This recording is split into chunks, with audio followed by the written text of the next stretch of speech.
happy Yes. that you talk about this book. Oh, I'm Yes. so excited that you invited me. I love libraries. I used to work in a library when I was a teenager as like a library assistant. And I've always had a soft spot for libraries. And Oh, that's great. Thank you. Oh, here my we dream job was working at a library, working at a bookstore, or writing a book. So I got one of the three. sounds good. Yeah. All right, we will give it a few seconds. Let's see. Oh, I know. We've both worked at. Oh, hello. Nice to see you. We've both worked at libraries and bookstores ourselves. So, you know, that's been definitely a thing. Let me see. I applied for a job at a bookstore and didn't ever get called for an interview. Well, now your book is in that bookstore. In that bookstore, yes, Yeah. it is. So that's a, an accomplishment. Absolutely. Okay. Nice. Hello.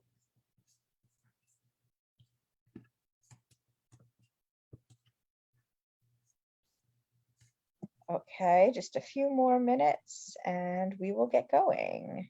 Okay.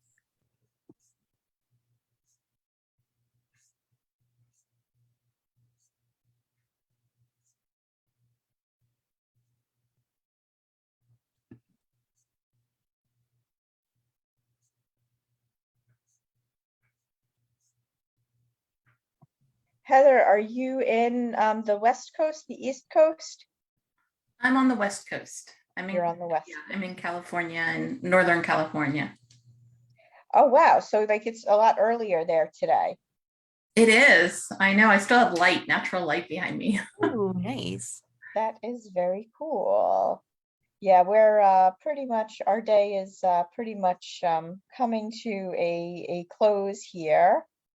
But yeah, all right. So, well, we can get started, and then if more people filter in, more people will filter in. Hello, everybody. Welcome. My name is Jessica. I'm Community Engagement Specialist at Syosset Public Library.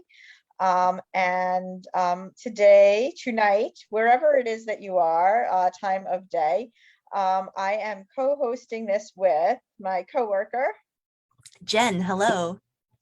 and we are really excited tonight to host Heather Chavez for Blood Will Tell, her really awesome familial thriller. Yep, I have a background on, so there we go, there we go. And so just a few housekeeping rules before we get going. Number one, this is a fun, friendly event.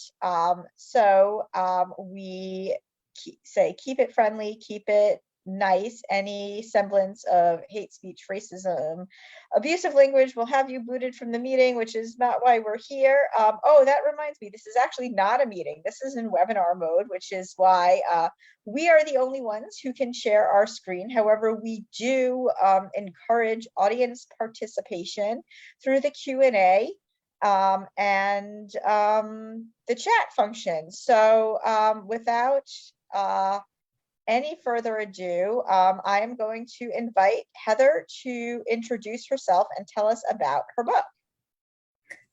Hi, I'm Heather. I'm Heather Chavez, and I No Bad Deed was my first thriller. We're here today to talk about Blood Will Tell. It's about sisters Frankie Barrera and her much younger, somewhat wayward sister Izzy, and she's kind of raised Izzy, so she has looked out for her whether Izzy wants her to or not. It opens with Frankie, she's at a gas station, a police cruiser pulls up. She's not too concerned until she realizes that her truck is connected to an Amber Alert, and it was spotted at the scene where a teenage girl went missing. And unfortunately, the only person with access to her keys is her sister Izzy. So she is especially concerned because it's not the first time that Izzy has been linked to a missing persons case. She went with some friends to a remote area near a ghost town a few years before, 5 years before, and one of her friends never came home. So she's kind of says she doesn't remember what happened, but Frankie's not entirely sure she's telling the truth. So immediately thinking about like the story as a sisterly story, the characters, when you were thinking about, you know, like Frankie and Izzy and just their whole family dynamic, how did it all start to come together for you? A lot of it was inspired, not necessarily based on, but I lost my own sister many years ago. And so I always wanted to explore the complex, dynamics of a sister relationship in a book. And so they were always going to be the heart of the story, which is a little bit different than how I usually, will approach a book. Normally I start with the premise and then I figure out whose story it is to tell and try to then go into their motivations. And this time it came a little backwards in that it was the sisters who came first. I knew their dynamic. I knew how they got on each other's nerves, and I knew all of that. And I kind of figured out, okay, what's the best way to torture them? And that's kind of how I started thinking about it in that way. And I kind of see Frankie and Izzy as, when you love someone and you're related to them, sometimes the thing that draws you most to them is also the thing that bothers you the most and that can frustrate you. And for Izzy, for instance, she has relied on Frankie her whole life to be there for her, but it's also what she resents the most about her. And so, especially if you have any kind of, you can see any of yourself in them as well, it kind of can be both ways. You could love them and they can, irritate you. So I really wanted to kind of explore that dynamic of, they have each other's backs, but how far are they willing to go for each other, and how far is Frankie willing to protect her sister's secrets, and is she actually helping her, or is she just creating, more chaos? Somebody in the chat says Izzy's group of friends felt very real. I felt for Frankie. Oh, thank you. I appreciate that. I admit I have a 20-year-old daughter who helped me kind of flesh out the friend group a little, because I always have to run the stuff that skews younger towards her, because she's closer to 20 than I am. So Something that I thought was very interesting about it was the way that Frankie kind of saw the world, because she had been protecting Izzy for so long. Like, she is incredibly perceptive. Like, she's so good at reading Izzy's cues and intuiting like whether she's lying or whether she's telling the truth, and how she feels about any given thing. And I'm just wondering like how you kind of like, how do you see like Frankie as having adapted to like this relationship, if that makes sense? Oh, it totally does. I think the thing about Frankie and her relationship with Izzy is, she does know Izzy very well. She helped raise her in a way because her father got sick when Izzy was very young and Frankie was older. And so she helped out a lot more than perhaps she would have otherwise. And so she does feel almost parental towards her sister. But I kind of see it more like my relationship with my children versus my relationship with my sister in that regard, because I think them so well, but maybe you think you know the old version of them, and you don't see how maybe they've evolved or maybe they haven't.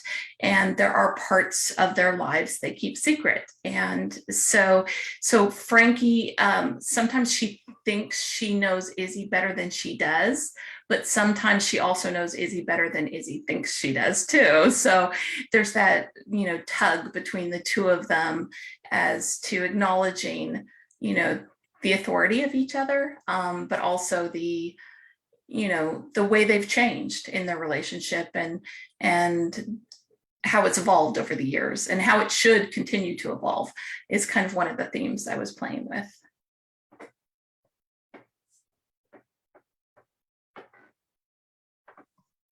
I liked you established like right away that Frankie is just a dedicated mother and daughter, and that Izzy is, I mean, I hate to say kind of a mess, but it's clear that she's kind of a mess. Uh Izzy, like Frankie, sorry, I'm like juggling them there. Frankie kind of read to me as like somebody who's just trying to hold the walls up around her. And it was a real it was a real fun journey to go on with her, even if you were just like felt so bad that, oh my God, what could possibly happen next? Yeah, I really did have fun with that relationship, if I can say that about the intense relationship that they have. But I did, oh, kitty. I get distracted easily. But yeah, I did have fun with Frankie and her kind of protection that borders on control. Yeah. And I really liked her journey from, well, I can't talk too much about her journey because Yes. spoilers. But yeah, I did enjoy taking that journey with her. Somebody in the chat wants to know, could you say more about Frankie's differences of parenting of Izzy versus Julian? And with the child abduction, I was fearful for Julian, but not for Izzy. I was fearful for Julian too. In my first book, there was the children were more at risk, and I really didn't want to do the children in jeopardy thing again. And I wanted it to be more about the threat, less to Izzy. I mean, it's a threat to Izzy, but it's also a threat to their family unit.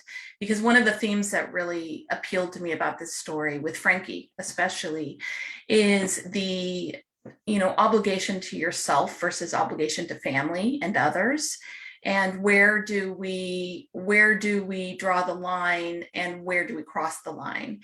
And so that was more about, can their relationship survive this?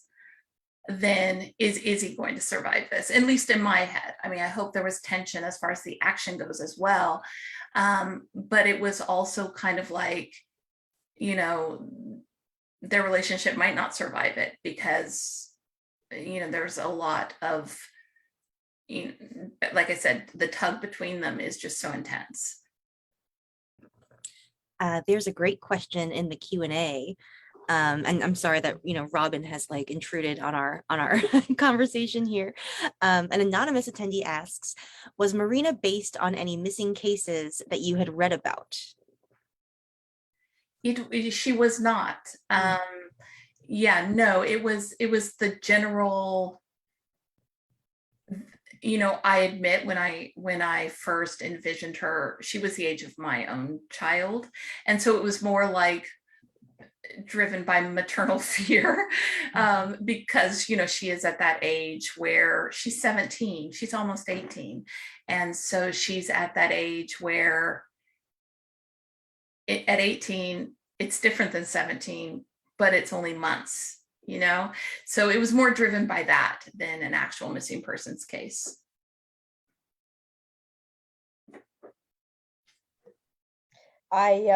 Somebody in the chat says, thank goodness for the grandparents.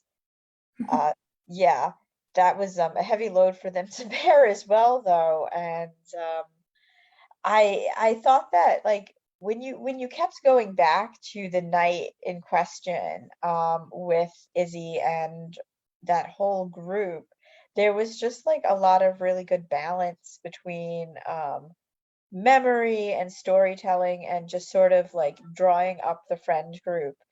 Um, did any of the characters surprise you? Did you sort of not expect one to be, I think, like more significant than another? They were all significant in their way. Yes, they were. I think Piper had a larger role than I originally intended. You know, I actually had to cut it back a little because she was in there even more. The other thing is this isn't one of the friends, but Frankie's relationship with her father. You know, one of my favorite scenes, you know, to write was when she and her father are in the garage and she's changing the spark plugs. And because I loved that dynamic between her and her father. And that was something that it was somewhat developed in my initial plans, but it really did evolve over the course of the book. There's a question in the Q&A, and then Jen, if you want to take the question in the chat afterwards. Sure. Do you write with a group or solitary? I write, well, it's kind of a hybrid. With my first book, I wrote 100% in a vacuum. I didn't have a critique group. I didn't have beta readers, other than one friend who read an early draft and my husband who heard about it incessantly. You know, there wasn't a lot of, like, I've never been to a writer's conference still. Though I'm going to Thriller Fest, I'm so excited. Yay! People, but you know, I did write pretty much alone in front of a computer, you know, and not having any feedback. The first person who read this version of my book in its entirety was my agent. I just, nobody else saw it. And so with book 2, it was different because along the way, I had met this community, you know, of writers, which was such a wonderful experience. I joined a critique group of 3 other women who are local to me. And, you know, so I was able to kind of have feedback in a very more general way than I was with book 1. And I felt that definitely helped the process. Though that in itself is really a learning curve, because you have to understand, you know, listen to your own instincts and your own voice.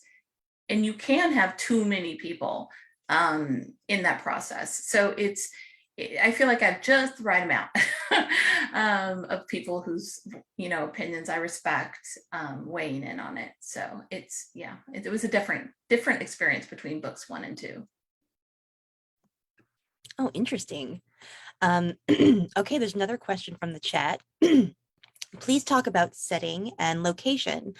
Does that help you as a writer, or is it more important to the story? I'm one of those authors who I have to walk where my characters walk. I have to smell what they smell. I just have to. And so I ended up like, they are, you know, part of it, the backstory takes place in this area off Geysers Road in Sonoma County. And so I actually did drive all the way out there and spend an afternoon out there. You know, the gas station where I was there like twice, drove through the town trying to pick Frankie's house. And so I really do use setting as I kind of have to see the community through the character's eyes. So setting becomes both, a part of the characters, but also a really important part of the story. And I know there are authors out there who can paint a vivid picture of a place they've never been. And unfortunately, I'm not one of those. I have to actually walk in the shoes of my characters. And there was a second part to that question, wasn't there, or was there, or did I answer it? I think you got it. Okay, I'm gonna get the next in the chat. How do you feel about pacing effect? How did you feel that pacing affects a good thriller? Do you think it's important to drop a lot of red herrings? I kind of naturally drop red herrings without intending to, because in a thriller, anybody you introduce is kind of a suspect. So if you are introducing people, they're automatically kind of red herrings. I try not to do, I try to drop a lot of clues about, like, the twist at the end, which we will not say. If you go through the book after, you'll probably find half a dozen references where I think I made it too clear. But because I want readers to be surprised, but I don't want them to be confused. So as far as red herrings go, so I kind of try to strike that balance.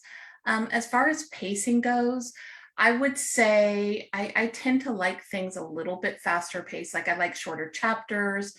I think that arises not only from my own reading style, but also from my own life. When I have a book where there are 50-page chapters, it's harder for me to find a start and entry point, into the story, and a stopping point when I get tired.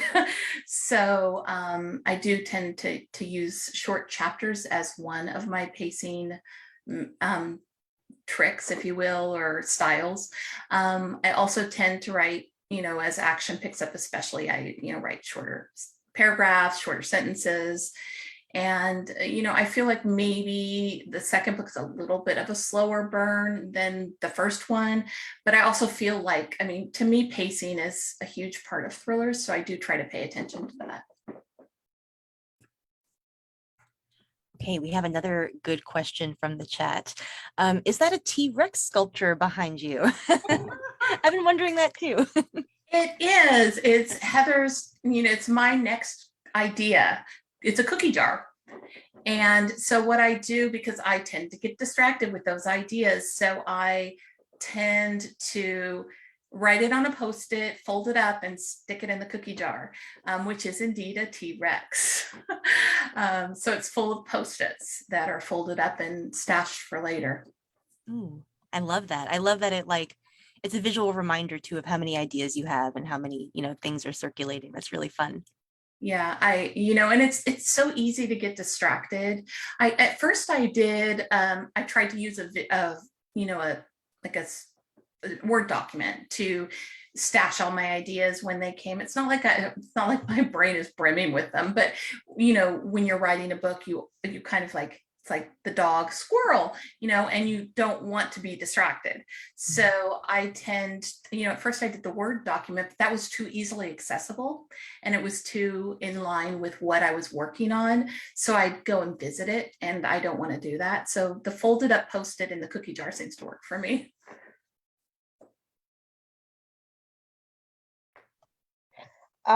There's a few more questions in the chat. Somebody wants to know, let's see. I wanted to know that. I'm like, I put that down. I was writing that. I thought I wrote that down. Do you read a lot of thrillers yourself? And the gas station, I was thinking about, did you actually meet like a sketchy couple like that in the gas station? I wish I would have, but no, I didn't. It would have made good fodder for the book. But I did go to the gas station, like I said, twice. I wanted to visualize the whole scene there. Went in and bought something from the cashier. I did everything except for Encounter the Sketchy Couple. And yes, I read a lot of thrillers. I tend, last year was a bad reading year for me. And so I vowed, one of my vows of this year was to read 22 books. I hope to read more because I love to read, but my life is just chaos. So I try to get as much reading as I can. And so, yeah, I read a lot of thrillers. You want the list? Right now, I just started Watch Out for Her by Samantha Bailey. That's one. And I just finished The Last Flight this weekend. And then next up is Kelly Garrett's Like a Sister. You know, I'm a sucker for a sister book. And I love like Megan Collins, J.P. Delaney, Lisa Gardner, Harlan Coben, Allison Galen. I know Samantha Downing, Wendy Walker. I could probably fill the whole hour with all the authors that I love. But The Last Flight was really, really good. And Samantha Downing's books are bonkers, but they're so much fun. It's, sometimes people, talk about unlikable characters, and I don't care if a character's unlikable if they're interesting. And she does the best, like, just characters you're like crazy. They're just, but still really, I'm like, I recognize little pieces of people I've met in my life in these portrayals. And it's just brilliant the way she makes somebody seem totally crazy, but also relatable. Yeah. And just really like, what are they going to do next? You just have to read to see what they're going to do next. Like For Your Own Good starts with a teacher, having like a little mini parent teacher type conference. And you're like, how do you, infuse this simple little like scene that we've probably all heard about or seen or watched a dozen different times in this way that just makes it as intriguing as any murder mystery I've read. It's just, there's just such tension and conflict there that she's just brilliant at. In the chat, a real generic question. Could you talk about the difference between a thriller and a mystery, and why do you prefer thrillers? So mysteries, I do love a good mystery. I like Mary Kalikoa, her Derailed, Denied, Deceived series. I love those. I just don't generally go in that direction. But there are so many good mysteries out there too. But thrillers are more, they're more like action driven and less like mysteries are often there is, a sleuth, whether that's an amateur sleuth or a professional sleuth, a detective or something like that. And they're investigating, a crime. And generally it's depending on the mystery. I mean, they're different. I'm not a mystery expert, so please forgive me if I butcher this, but there are a lot of times the mystery solved by the end. And there's a very, clear track of what needs to happen. It's like an investigation. And I feel like thrillers are more, you don't know if it's going to be solved. You don't know if the person's telling the truth. You don't know. It's often less a professional sleuth or even an amateur sleuth, and more likely, an every person who is just thrown into this incredibly horrible situation. And so I tend to like that, just because that's kind of always intrigued me, having access to those parts of people's lives that they try to shield, like their thoughts and, what happens behind closed doors and what secrets are they keeping. And those things have always just intrigued me, as a person and as a former reporter. So that's kind of why I like the intensely personal stakes that are often in domestic suspense or thrillers. They're the people that they love, and maybe their own lives, but the lives of the people they love too are often threatened in some way, or you know, the way they live, their life is, you know, either literal or figurative, is threatened in some way.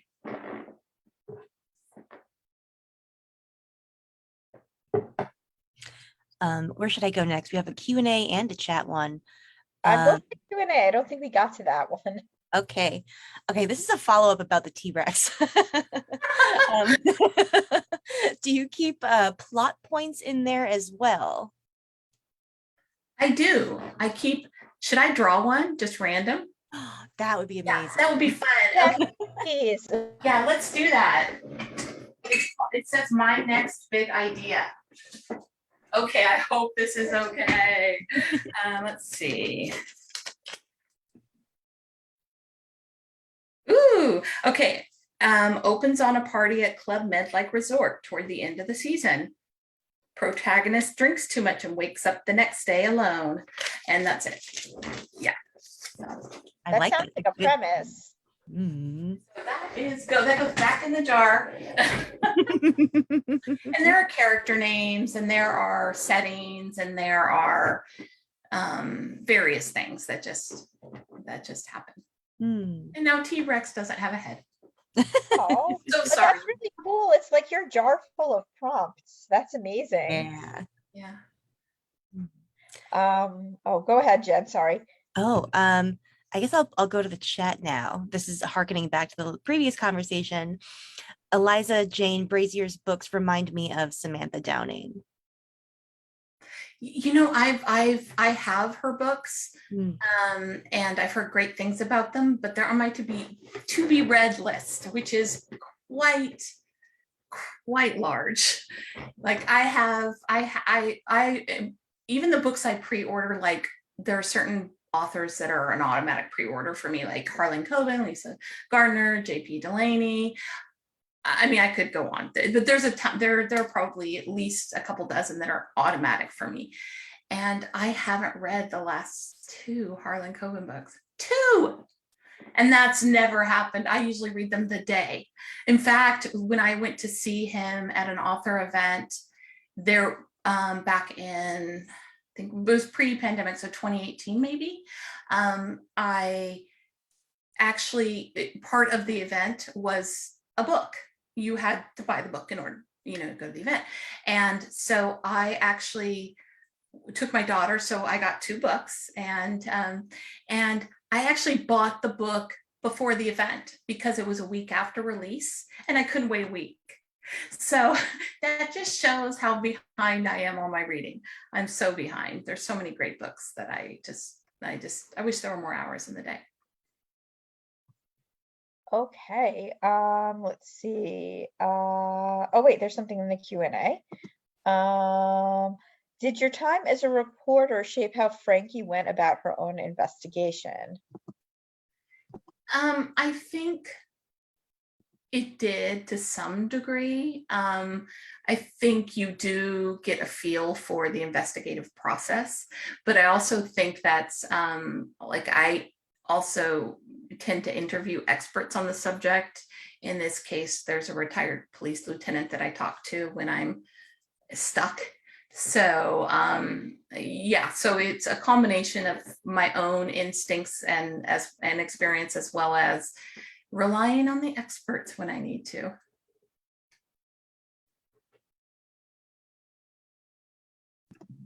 That gives me actually a really quick question, and then Jen, I'll let you go to the chat.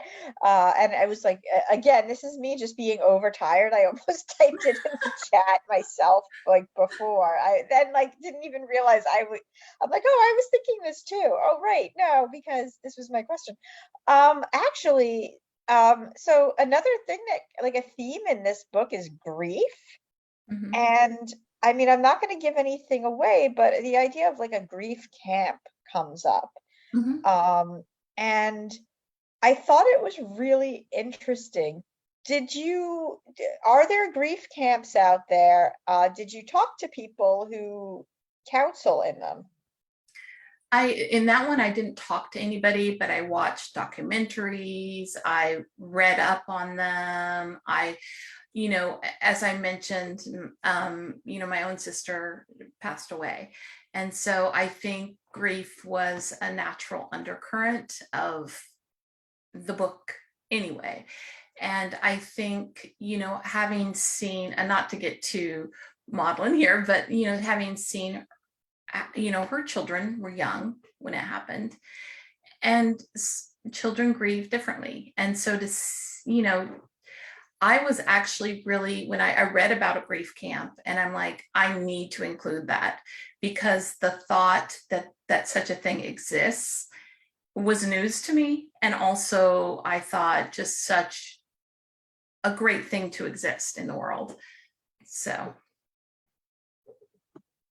Yeah, I thought so too. I was like almost warmed by the fact that it existed. It mhm. seems like a really different way of dealing with things, and maybe just sort of a good way of letting people know that not everybody grieves the same, and not all grief looks the same, and not all loss looks the same. So in the chat, though, somebody wanted to know, when did you sell your first book? I sold my first book, I think it was October 5th, 2018. The date that will burn in my memory. Yeah, I know you asked me any dates associated with that first book, and I can probably say at the top of, off the top of my head, you know, when the thing happened. So yeah, 2018 is when I sold the first book, and I got my first agent. I queried him, I think it was May 20th, and we signed June 6th or something like that. It was, yeah, it was May to June. So, and then we edited, and then we sold it early October 2018. Okay, a follow-up.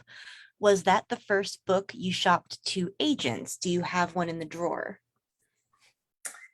I have 3¼ books in the drawer.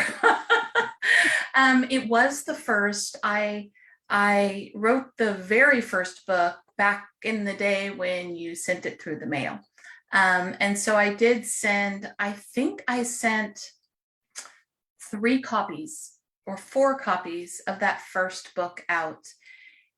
I mean, three or 4 actual physical copies. And I didn't realize at the time that 10 queries, 3 requests was a pretty good ratio. And so I thought, and I even got a call from one agent who, you know, was like, and I didn't, you know, and then I'm like, oh, but then she ultimately declined. And I thought, oh, it's not going anywhere. This is garbage. And I just put it in the drawer. And then I wrote 2 more. And then I started book 4, which ended up being No Bad Deed, but it was a totally different book at the time. And I really thought, you know, maybe I can query this one, you know, after the first ones, I thought maybe this one is ready. Because that was kind of always my goal, is to write a book that I felt was publishable, because I couldn't really control whether it was published, but to have confidence in what I was sending out there, because I know that the querying process can be pretty intense. And I also, you know, writers are known for having intense self-doubt sometimes, or maybe that's just me. But, you know, there is self-doubt. And so I knew that I had to believe in it in order for me to take what I thought was going to be a very long querying journey.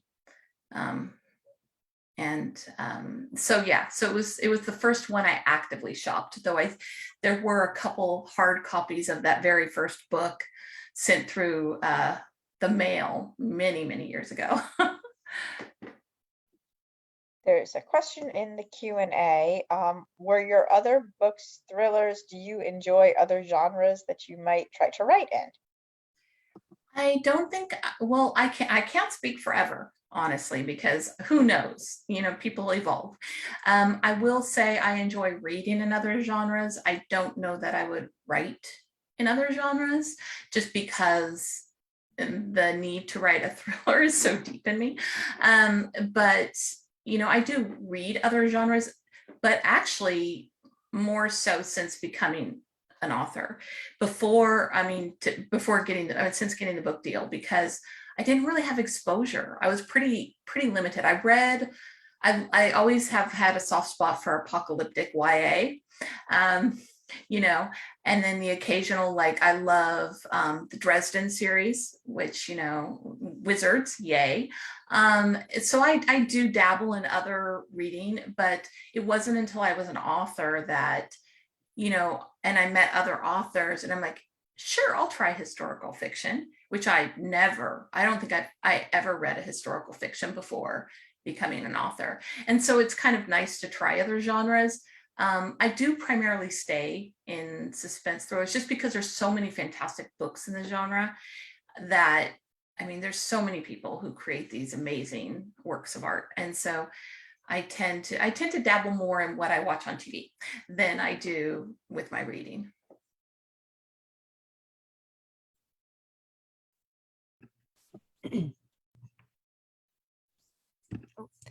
Here's another one. Were you a big reader when you were in school? What books inspired you as a kid? I was a huge reader. I actually have my mom just sent me a picture of me when I was like 4 reading a book. I've always, been a reader / writer. And I read the Nancy Drew, I read romances, I read anything. The first book that kind of, I would say, is my life-changing book is Whispers by Dean Koontz. I read that when I was like 11, and a little intense for an 11-year-old, which is probably why it really stuck with me. And it was the book that made me realize that was the kind of book I wanted to write. I wanted to write these creepy, intense, twisty books that, make people want to leave the lights on, maybe. And so, yeah, so that was the first book that I think is my origin book. Speaking of just creepy intense books, did you read V.C. Andrews? Because that was circulating around. Oh, Flowers in the Attic. I did. Yes, Yeah. I did.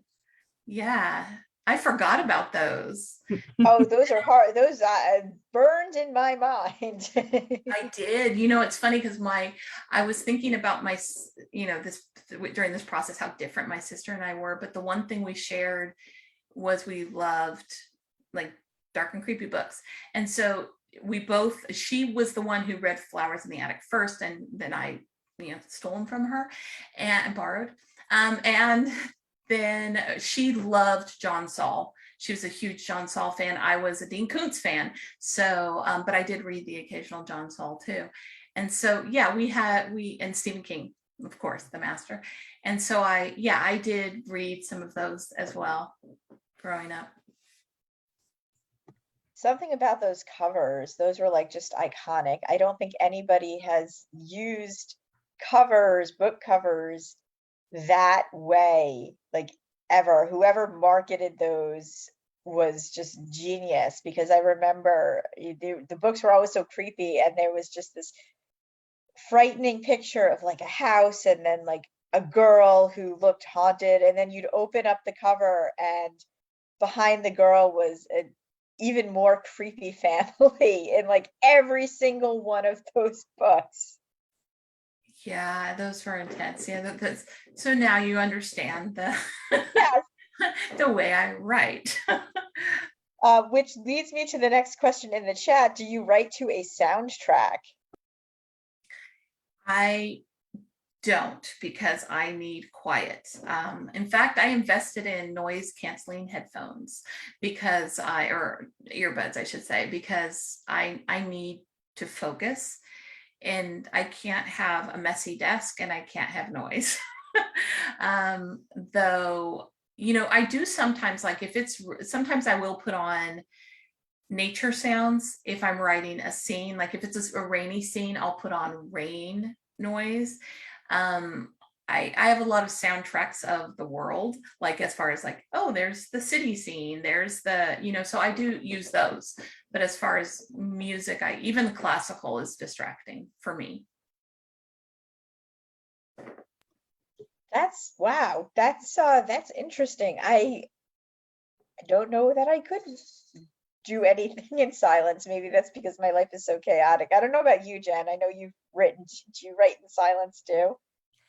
It's different for me actually. Like when I was writing comics, I found it really helpful to have music, but when I was writing my dissertation, I needed like dead silence. So,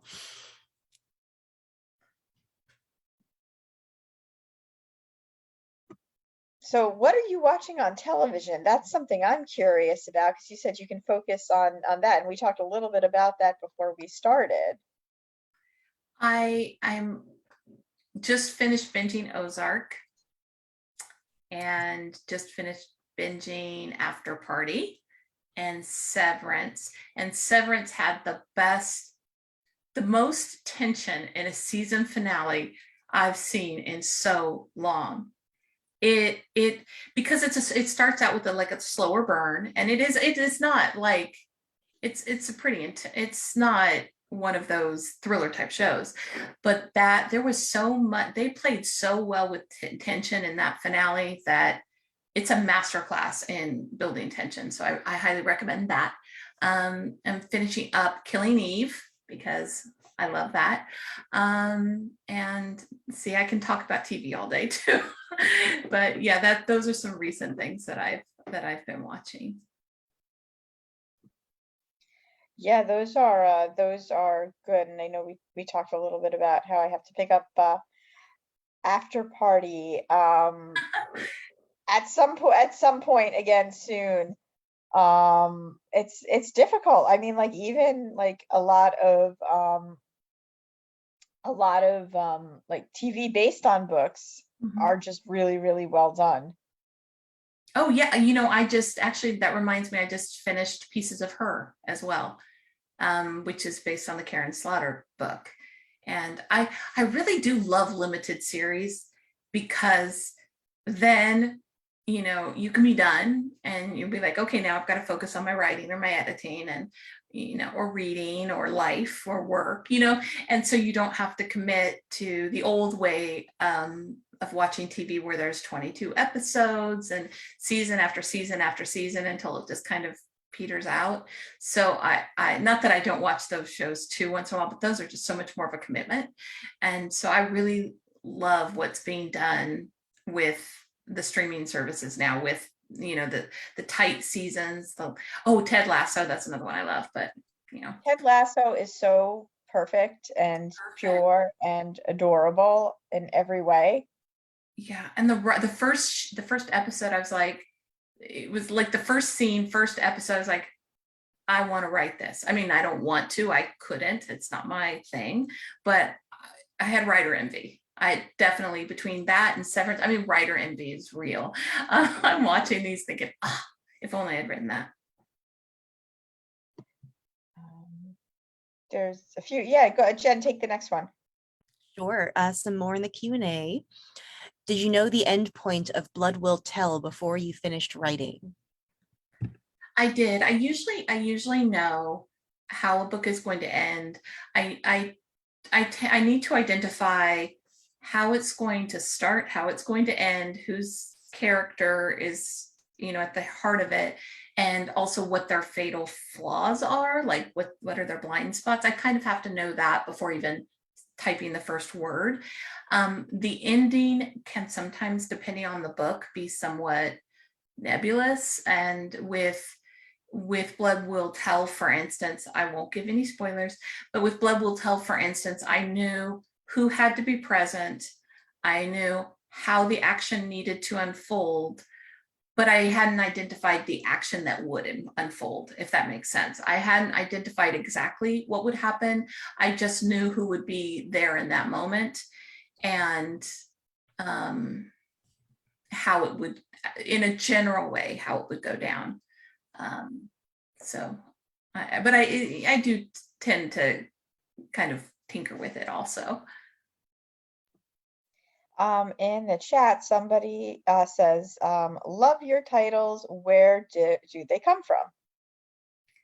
Well, No Bad Deed was always its title. It was, I came up with it, it stuck, it's what was published, and I just really really love it, and I'm so glad I got to keep it, because it did feel very organic to the book, as far as, that one deals a lot with, you know, how we all have both good and bad things. Good people do the bad things for the wrong reason, for the right reason. There's a lot of moral ambiguity around that. So that's why that title stuck. With Blood Will Tell, I will give full credit to my publisher for that one, because I could not nail down a title for that. I had a dozen potentials, none of which was quite right. And they really wanted to focus on sisters. And so that's where the blood came from, blood, connection, sisterhood. So they're totally, get the credit for that one. But I did like the cadence of the no bad deed, blood will tell. I mean, that they do seem like sister books. so I did like that.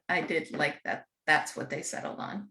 And even more so, like, I mean, like I said, I don't want to give too much away, but there's a few different points in the book where I feel like the title Blood Will Tell is very significant.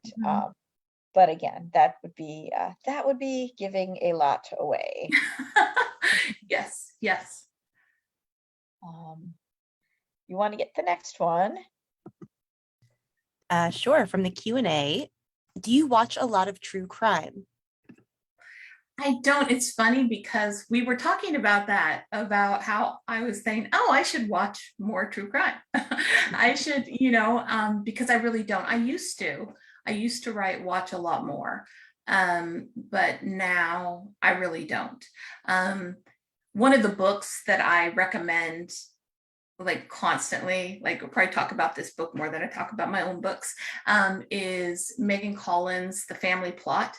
And that one is totally around, true crime, and these people are homeschooled around murder victims and, learning their histories. And I'm going to totally, massacre the pitch here. But so I do read books that deal with true crime, or Girl 11, which deals with podcasts. So fictional accounts I do, but actual true crime, I just, I don't. And I think maybe I should, but I don't know. I just don't. Yeah, I'm up and down on it. I guess it depends on how it's presented. Mm-hmm. I mean, I'm from the unsolved mysteries age, where I don't think that we Yes. considered it true crime back then, but yeah, but then you also have the dramatized true crime, and then you kind of have to wonder, like, okay, how much of this is playing on somebody's actual trauma? But man, I mean, there really are some interesting materials out there. I have, it's funny because I remember reading an off. I don't know. It may have been Jeffrey Deaver, but I'm not sure. Who mentioned a forensic type book. And I ordered the book and then returned it the next day after I got it, because I realized there are things I can't see, there are certain subjects I won't probably ever write about. And there are certain, it's not like a lot's off limits, but there are certain things that are off limits. So, but with true crime and with things when they get too violent, or I think when they fixate too much on the perpetrator, I tend to really not I don't want to say enjoy. That's exactly it. I don't connect in the same way. Question in chat: are you working on anything now? I am indeed. Is that cryptic enough? Yeah, no, I do have a third book coming, but no announcement has been made yet. But there is a third book coming, and I'm very excited about it. And really excited about the characters and hope you love them as much as I do. But it will, I pretty much write standalone thrillers, so that's what you're going to find from me. Well, we only have a few minutes left. Jen, do you have any questions? Because unless something else comes up. Um, Gosh, well, I think we kind of ran through all my questions. I really enjoyed this book. It was so much fun to read, and I thought it was like a really interesting, like character study of two sisters, and a sort of like, actually, maybe I've talked myself into a question. Do you like see their relationship as like codependent in any ways? Oh, definitely. I mean, yeah, I think, they are so entangled in each other's lives, and it's like they're too close to see each other's, that they're independent people, so they do tend to both balk at the interference, if you will, or the fact that there is such entanglement, but then they also haven't lived any other way. I mean, they have that relationship. So I definitely see them as codependent. Yeah, there were a lot of times when I was like, oh, Frankie, come on, just, like take care of your kid, go get him, go play with, she did. And I liked that though. Like she played hide and seek with her kid. I mean, it's exhausting being a parent, let alone I'm sure a single parent, but I was like, Izzy, she needs to take care of herself. Come on, Frankie. But then there would be no book. Yeah, go bug hunting with Julian. Right? Yeah, like Mark will be fine, even though probably not. Well, this was a lot of fun. I want to thank you so much for joining us. And thanks to HarperCollins and William Morrow for sending you our way. And we look forward to seeing what else you come up with. I look forward to talking with you again someday, maybe. That sounds great. If you ever have any input on covers, I think though if somehow you can grip onto that VC Andrews, although I think that would be I think that would be a little too campy though. They for are your classics. style of books. Yeah, they're definitely Yes. classics. Yeah, I love what William Morrow did with my cover for Blood Will Tell. It was It's just really great. yeah, I love it. And it felt like them. They're kind of mysterious and they're looking different ways, but they're really close. It was like, yeah, you nailed it. Mm-hmm. Did you were there models for that, or they just kind of showed they took a bunch of pictures and they showed you sort of like what they were thinking? They showed me the mock-up, and it's very close to what published. I had one suggestion about font color. It was because they really did do a fantastic job with it. So, they did consult with me on it, but at the same time, it was pretty much, I mean, it was done. It was a piece of art. So there was no really input. I mean, they do talk, basically, we always have a conversation about, what do you see as like the pivotal scenes, and what do you see as the thing you would want, displayed on the cover. So we have those conversations, but ultimately, they tend to go in an artistic direction and then run it by me, which is fine with me. They're the experts. Thank you so much. And I'm going to say goodnight to everybody. Thank you for attending, and check out Blood Will Tell at your library or bookstore, and we'll see you at the next event. Yes, thank you for having me. Yes. Take care. Bye. Good night, everyone. Night.